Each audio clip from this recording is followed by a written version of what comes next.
ಆದ್ರೆ ಈಗ ರಾಜ್ಯದಲ್ಲಿ ಕನ್ನಡ ಚಲನಚಿತ್ರ ರಂಗದಲ್ಲಿ ಒಂದು ರೀತಿಯ ದೊಡ್ಡ ಬಿರುಗಾಳಿ ಎಬ್ಬಿಸಿರ್ತಕ್ಕಂಥದ್ದು ಡಬ್ಬಿಂಗ್ ವಿವಾದ. ಈ ಡಬ್ಬಿಂಗ್ಗೆ ನಾನು ಯಾವುದೇ ಕಾರಣಕ್ಕೂ ಅವಕಾಶ ಕೊಡೋದಿಲ್ಲ ಅನ್ನುವಂಥ ಮಾತನ್ನ ಡಾಕ್ಟರ್ ರಾಜ್ಕುಮಾರ್ ಪುತ್ರ ಶಿವರಾಜ್ಕುಮಾರ್ ಎಚ್ಚರಿಕೆಯನ್ನು ಕೊಟ್ಟಿದ್ದಾರೆ. ಸೊ ಈ ಬಗ್ಗೆ ಹೋರಾಟ ಕೂಡ ನಾನು ಸಿದ್ಧ ಇದ್ದೇನೆ.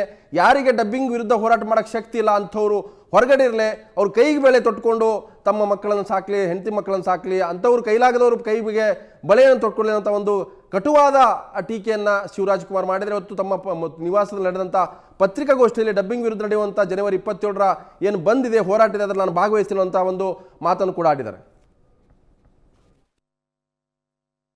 ಅವ್ರನ್ನೇನು ವಿರೋಧಿಸಬೇಕು ಅಂತ ಏನಿಲ್ಲ, ಅವ್ರಿಗೂ ಕೇಳ್ಕೊಳ್ಳೋದು ಇಷ್ಟೇ, ದಯವಿಟ್ಟು ಅರ್ಥ ಮಾಡ್ಕೊಳ್ಳಿ.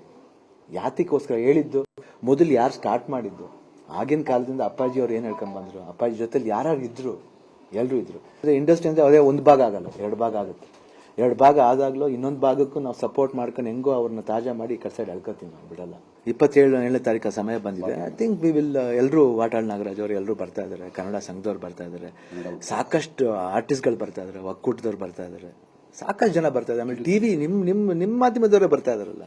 ಒಂದ್ ಕೆಲಸ ಮಾಡಿ, ನಿಮ್ಗೆ ಬೇಡ ಅನ್ಸುತ್ತಾ, ಬೇಕು ಅನ್ಸುತ್ತಾ ಹೇಳಿ, ಯಾಕೆ ಬರೀ ಮತ್ತೆ ಹೇಳಿ, ನೀವೆಲ್ಲ ಧೈರ್ಯವಾಗಿ ಹೇಳ್ಬೇಕು, ಬೇಡ ಅಂತ ಹೇಳ್ಬೇಕು. ಪ್ರಕಾಶ್ ರಾಜ್ ಆಕ್ಚುಲಿ ನೋಡಿದ್ರೆ ಜಾಸ್ತಿ ಹೊರಡ ಸಿನಿಮಾನ ಮಾಡ್ತಾರೆ, ಬಟ್ ಅವರು ಈ ರೀತಿ ಮಾತಾಡೋದು ನಿಜವಾಗ್ಲೂ ಪ್ರಕಾಶ್ ರಾಜ್ ಅವ್ರಿಗೆ ತುಂಬಾ ಗೌರವ ಇದೆ ನಿಮ್ಮ ಮೇಲೆ. ಥ್ಯಾಂಕ್ಸ್ ಎಲ್ಲ ನಿಜವಾಗ್ಲೂ ಬಹಳ ಖುಷಿ ಆಯ್ತು. ಅವರೆಲ್ಲ ಬಿಡಿ ಹಿರಿಕರು, ಅವರೆಲ್ಲ ಮಾತಾಡ್ತಾರೆ ಶ್ರೀಕಾಂತ್. ಬಟ್ ಪ್ರಕಾಶ್ ರಾಜ್ ಅಂತವ್ರು ಬೇರೆ ಇದು ಆ ಭಾಷೆಯಲ್ಲಿ ಶೈನ್ ಆಗ್ತಿರೋರು, ಅವ್ರು ಬಂದು ಕನ್ನಡದ ಬಗ್ಗೆ ಎಷ್ಟು ಗೌರವ ಇಟ್ಕೋಬೇಕಾದ್ರೆ ಎಷ್ಟೊಂದು ಸಂತೋಷ ಆಗುತ್ತೆ. ಎಲ್ಲ ಆರ್ಟಿಸ್ಟ್ಗಳು ಇದ್ದಾರೆ 100%, ಎಲ್ಲ ಉಪೇಂದ್ರ, ರವಿಚಂದ್ರನ್, ಯಶ್, ದುನಿಯಾ ವಿಜಿ ಎಲ್ಲರೂ ನಮ್ಮ ಜೊತೆ ಇದ್ದಾರೆ.